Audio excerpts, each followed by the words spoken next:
So guys, आज के इस वीडियो के अंदर हम बात करने वाले हैं विलियम वर्ड्सवर्थ की एक पोएम के बारे में जिसका नाम है द सॉलिटरी रीपर। अब पोएम में आगे बढ़ने से पहले मैं आपको इस टाइटल का मतलब समझा देती हूँ।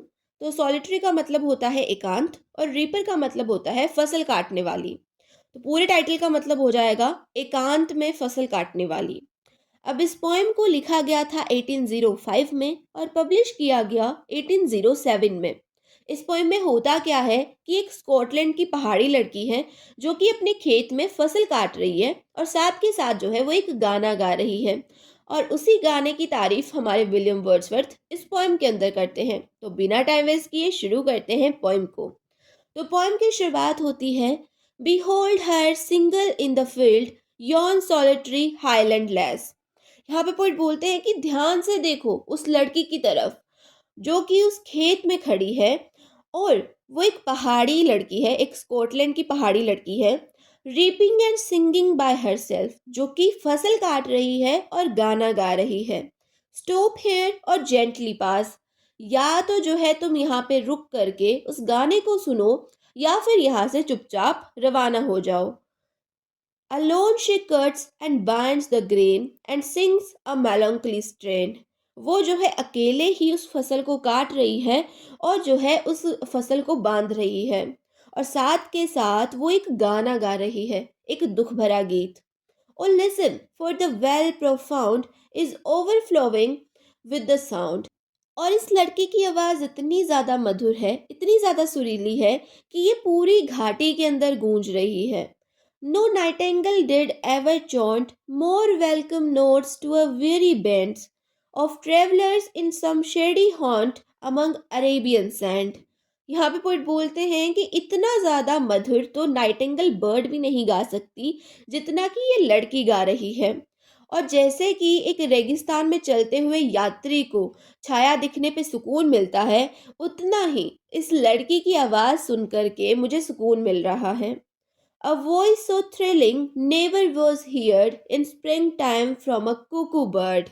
यहाँ पे पोइट बोलते हैं कि ये वॉइस इतनी ज़्यादा सुरीली है, इतनी ज़्यादा मीठी है कि ऐसी आवाज़ तो मैंने स्प्रिंग टाइम में कुकू बर्ड के मुंह से भी नहीं सुनी। अब कुकू बर्ड कौन सी होती है? कोयल। कोयल क्या करती है? कुकू कुकू करती रहती है स्प्रिंग सीजन में। तो उसकी आवाज़ भी इतनी मधुर नहीं होती जितनी कि इस लड़की की है। Breaking the silence of the seas among the farthest Hebrides. यहाँ पे पोइट बोलते हैं कि ये आवाज़ इतनी ज़्यादा ताकत रखती है, इतनी ज़्यादा मधुर है कि ये समुद्र की साइलेंस को भी तोड़ सकती है, उसको भी भंग कर सकती है। और इतनी ज़्यादा मधुर आवाज़ है कि ये बहुत दूर तक सुनाई दे सकती है, हैब्रिज तक ही सुनाई दे सकती है। तो स्कॉटलैंड में एक ऐसी जगह है जो कि बहुत ज़्यादा दूर है और वहाँ पर बहुत कम लोग पहुँच पाते हैं। तो ये जो आवाज़ है इतनी पावरफुल है कि ये हैब्रिज तक पहुँच सकती है, ऐसा हमारा पोइट बोल रहा है। फिर नेक्स्ट रेंजर में पोइट बोलते हैं, will no one tell me what she sings. क्या कोई भी मुझे नहीं बताएगा कि क्या गा रही है ये लड़की? अब जो हमारे पोइट है उनको ये तो समझ में नहीं आ रहा कि ये लड़की गा क्या रही है। तो वो पूछते हैं कि क्या कोई भी यहाँ पे बताने वाला नहीं है कि जो मुझे बता सके कि ये लड़की क्या गा रही है। फिर आगे पोइट बोलते हैं, perhaps the plaintive numbers flow for old unhappy far off things and battles long ago. यहाँ पे पोइट बोल रहे हैं कि शायद वो जो लड़की है वो कोई दुख भरा गीत गा रही है या फिर कोई ऐसा गाना गा रही है जो उसकी पुरानी यादों को ताज़ा कर रहा है, उसके पुराने सोरोस को ताज़ा कर रहा है जो कि बहुत पहले जो है उसे मिले थे। और it is some more humbly familiar matter of today. और या फिर जो है ये कोई उसका फैमिलियर मैटर हो सकता है, ये कोई उसका अपना मैटर हो सकता है, कुछ उसके साथ में पहले हुआ हो पास्ट के अंदर। और वो जो है उन चीज़ों को याद करके जो है इस गाने को गा रही है। Some natural sorrow loss or pain that has been and may be again.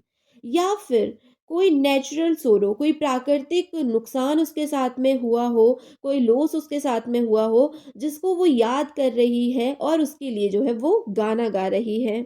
Whatever the theme, the maiden sang as if her song could have no ending। अब यहाँ पे कोई बोलते हैं कि चाहे कोई भी थीम रही हो, चाहे कोई भी चीज़ रही हो, किसी भी वजह की वजह से वो ये गाना गा रही हो, लेकिन ये जो सॉन्ग है इसको सुनने पर ऐसे लग रहा है जैसे कि इसकी कोई एंडिंग ही नहीं है। ये जो सॉन्ग है ये इतना ज़्यादा ब्यूटीफुल है, मानो कि जो है मेरा मन कर रहा है कि मैं इसे सुनते ही जाऊँ, इसका अंत हो ही ना। I saw her singing at her work, and over the sickle bending, I listened motionless and still, and as I am mounted up the hill. अब यहाँ पे पोइट बोलते हैं कि ये जो सॉन्ग है, ये कब गा रही थी वो लड़की? जब वो काम कर रही थी, जब जो है वो अपनी सिकल से, अपनी औजार से जब वो जो है फसल काट रही थी, उस टाइम पर जो है वो इस गाने को गा रही थी। मैं जो है इस गाने को चुपचाप वहाँ पे खड़ा होकर के बिना कोई हरकत किए सुन रहा था, और जब मैं धीरे-धीरे जो है उस माउंटेन पर चढ़ने लगा, उसके बाद भी the music in my heart I bore long after it's here no more. यहाँ पे पोइट बोलते हैं कि जब मैं उस घाटी पर चढ़ गया, उस पहाड़ पर चढ़ गया, उसके बाद भी जो है मुझे उस गाने की याद आ रही थी। जबकि वो जो लड़की है वो मुझसे बहुत ज़्यादा दूर जा चुकी है, उसके गाने की आवाज़ मुझे सुनाई नहीं दे रही है, और शायद कभी भी वो आवाज़ मुझे सुनाई नहीं देगी।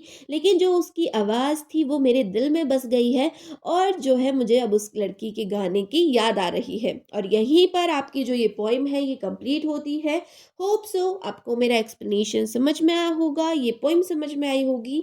अगर वीडियो अच्छी लगी है तो वीडियो को लाइक कर देना, चैनल को सब्सक्राइब कर लेना, और अपने फ्रेंड्स के साथ में इस वीडियो को शेयर भी कर देना। और अगर आपको किसी और टॉपिक पे वीडियो चाहिए तो आप मुझे कमेंट सेक्शन में बता सकते हो। तो बस मिलते हैं नेक्स्ट वीडियो में, तब तक के लिए bye bye, take care, keep watching, keep learning, love you all.